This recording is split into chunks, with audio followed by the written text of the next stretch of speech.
In this video, we'll discuss the difference between healthy and unhealthy or toxic relationships. I'm Dr. Elias Moitinho. And I'm Dr. Denise Moitinho. We are professors and authors of the book, The Dream Home. So in this channel, we give you tips and life skills to help you grow in your life. We invite you to subscribe. Now, let's look at some characteristics of healthy and toxic relationships. These characteristics are not in any specific order, and many of these observations can apply to various types of relationships, such as your friendships, intimate relationships, and marriage. We understand that relationships are not perfect, and we are all on a journey to learn more about how to relate better to others.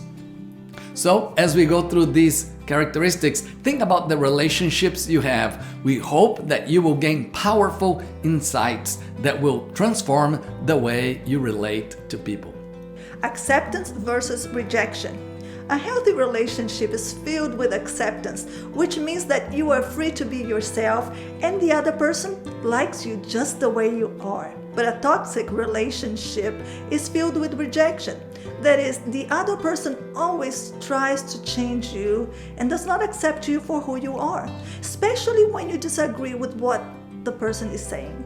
Trust and honesty versus mistrust.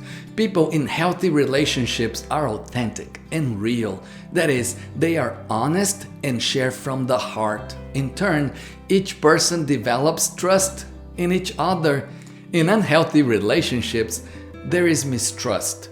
People do not trust each other, and they may even become jealous and sabotage the relationship because of the fear of intimacy. Effective and clear communication versus poor communication. Communication is vital in every relationship. People in a healthy relationship communicate clearly and respectfully. They may be assertive, but they are not aggressive. They are aware of the content, what they say, and the process, how they say it.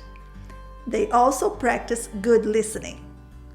In unhealthy relationships, communication is poor, and often the messages are sent in demeaning and negative tones. Sadly, poor communication tends to create verbally abusive relationships. Supportive and encouraging versus discouraging. When you are in a healthy relationship, you hear genuine praises and encouragement. You feel valued and motivated to put more time and energy into the relationship. But in toxic relationships, where there is a lot of criticism, blame, and insults, you will probably feel devalued and discouraged. You will have very little desire to grow the relationship or build intimacy with the other person. Teamwork versus division. People in healthy relationships get lots of things done. In a healthy marriage, for instance, couples work together to build their relationships, manage finances, take care of the children, and take care of the house. They work collaboratively and cooperate with each other. In unhealthy relationships, people want to do things their way and do not want to work together. There is a higher level of individualism, self-reliance, and independence from the other person.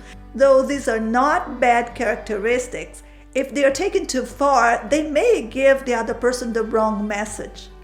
Mutual respect and freedom versus control and manipulation. People in healthy relationships respect each other's thoughts, opinions, feelings, and preferences. You are free to make your own decisions and express your individuality, right?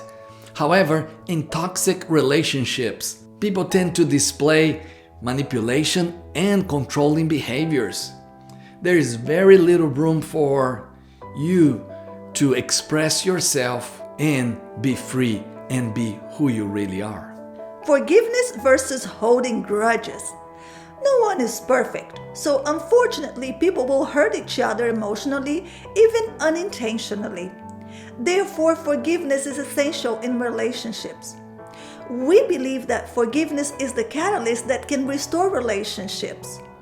When you forgive, you are promising not to hold the offense against your friend or your spouse.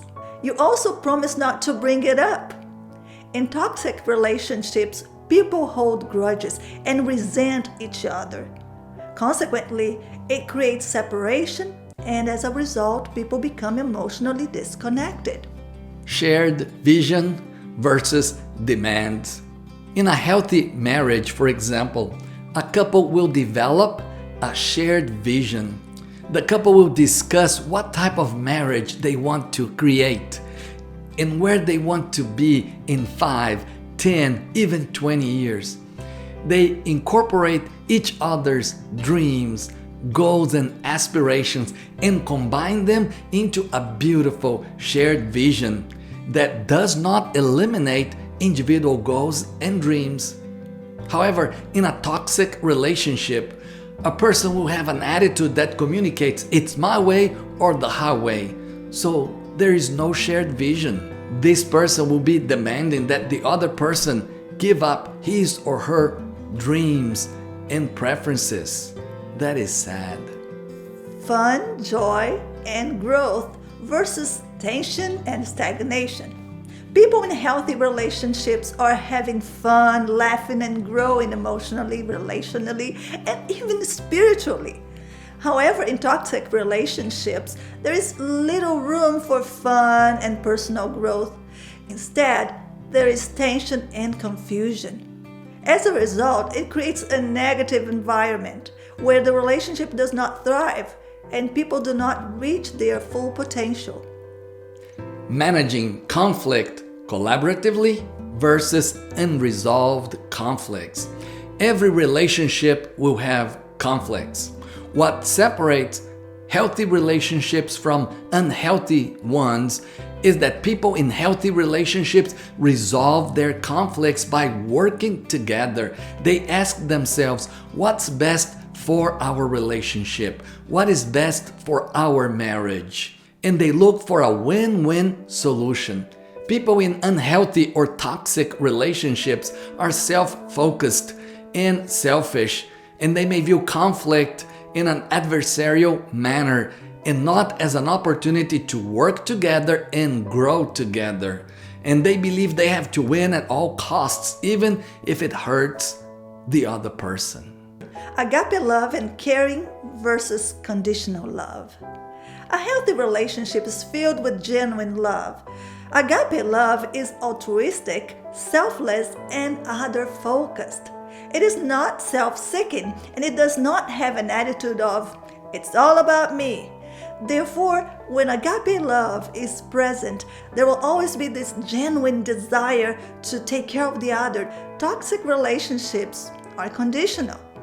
They send individualistic and selfish messages, such as, I will love you if you do something for me, if you behave a certain way, if you talk or dress a certain way.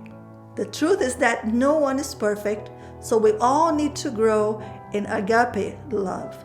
Christ-centered versus self-centered. For Christians, a healthy Christ-centered relationship embodies the teachings of Christ. It's a relationship filled with grace and the agape love. That's a sacrificial type of love that really speaks the truth in love. People accept each other, but they also challenge each other to grow in all areas of their lives. They want to be a blessing to other people, so they serve, encourage, and build each other up. And you may imagine in self-centered relationship, people are self-seeking, self-serving, and it makes the relationship toxic. What would you add to the list about healthy relationships? Write in the comments below. As you reflect on your relationships, you may be happy knowing that you are in a healthy relationship. You may know it's not a perfect relationship, but you and your friend, or maybe you and your spouse, you have the right attitude and you want to grow the relationship. However, if you found yourself in an unhealthy relationship or even toxic relationship, you have important decisions to make. So we encourage you to talk with a counselor or maybe with a pastor and get help, as what is the best course of action to take. Also, if this relationship that you are in has even physical abuse, you need to get help immediately. If it's an emergency situation, call 911. Now, if you liked this video, click the like button, share it with your friends, be sure to subscribe, watch the videos you see here on the screen to continue to learn about relationships.